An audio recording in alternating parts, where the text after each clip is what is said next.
Absolutely everything sends a message.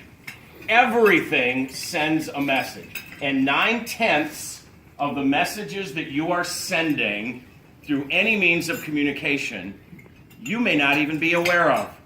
9/10 of what you're communicating, you might not even be aware of, and most people aren't.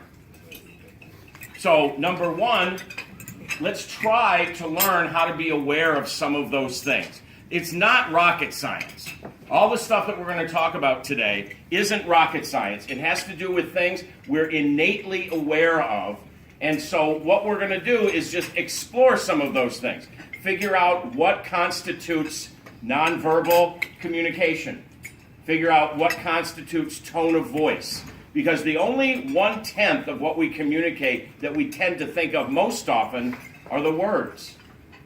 And the words really don't matter as much.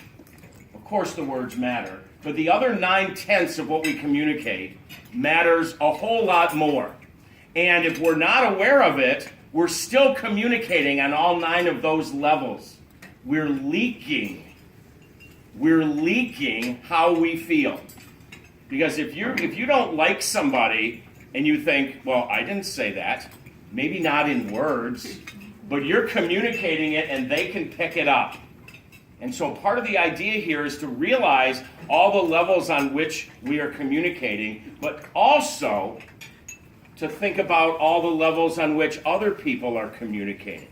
So part of it has to do with managing our communication and thinking about all the ways that we can communicate better and be more competent at it on all of these subtextual levels, but also to be aware of other people.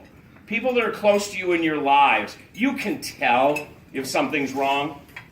You can see it in their eyes. Maybe they don't have to say a word. You can just tell.